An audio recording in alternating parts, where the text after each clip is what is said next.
इस लेक्चर में हम प्रूव करेंगे ट्रायंगुलर प्रॉपर्टी को। तो देखते हैं इसके लिए क्वेश्चन में हमें दिया गया कि प्रूव करें in any triangle A B C. हमारे पास अगर कोई ट्रायंगल ए बी सी है तो उस ट्रायंगल में हमारे पास आना चाहिए A square is equal to B square plus C square minus 2bc cos of A, यानी कॉज ऑफ एंगल ए। तो देखते हैं इसके लिए सोल्यूशन में सबसे पहले हमने वेक्टर्स ले लिए ए बी और सी along the sides BC, CA and AB of the triangle ABC, और ये हमारे पास ट्रायंगल है।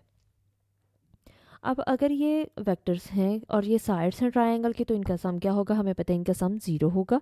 और यहाँ से अगर हम ए की वैल्यू निकालते हैं तो माइनस ये बी उस साइड पे जाएगा माइनस हो जाएगा, सी भी उस साइड पे माइनस हो जाएगा, तो माइनस हमने कॉमन लिख दिया, माइनस बी प्लस सी। या आप ये कह सकते हैं इन दोनों पे अगर हम ब्रैकेट लगाएं तो ये पूरी ब्रैकेट उस साइड पे लेके जाएंगे तो क्या हो जाएगी, ये ब्रैकेट माइनस बी प्लस सी हो जाएगी। अब यहाँ पे ये ए आ गया, हमें क्या फाइंड करना है, ए का स्क्वायर मतलब ए को हमने ए से ही मल्टीप्लाई करना है, तो इसको हम इससे मल्टीप्लाई करेंगे। तो यहाँ पे देखें A dot A is equal to, actual में यहाँ पे माइनस आना चाहिए था, यहाँ भी माइनस आना चाहिए था, क्योंकि ये माइनस और ये माइनस क्या हो जाएगा, प्लस, ये दोनों माइनस माइनस प्लस हो जाएंगे, इसलिए यहाँ पे माइनस नहीं लगाया। लेकिन आप चाहें तो एक स्टेप कर सकते हैं। तो बी प्लस सी दोनों मल्टीप्लाई करेंगे, बी को पहले बी से करेंगे फिर बी को सी से करेंगे। तो यहाँ पे देखें बी को बी से किया और बी को सी से कर दिया, सी को फिर बी से करेंगे और उसके बाद सी को सी से करेंगे। तो ये हमने इसको मल्टीप्लाई कर दिया सिंपल, जैसे हम ब्रैकेट को मल्टीप्लाई करते हैं।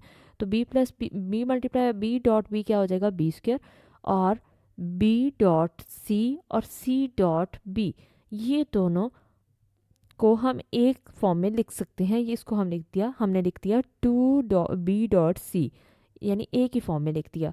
क्योंकि डॉट प्रोडक्ट कॉमोडेटिव होता है इसलिए हमने इसको इस फॉर्म में लिख सकते हैं, बी डॉट सी इक्वल होता है सी डॉट बी के, क्योंकि डॉट प्रोडक्ट कॉमोडेटिव होता है तो इसलिए इसको इस फॉर्म में लिखा जा सकता है, इसलिए बी डॉट सी भी लिख दिया हमने।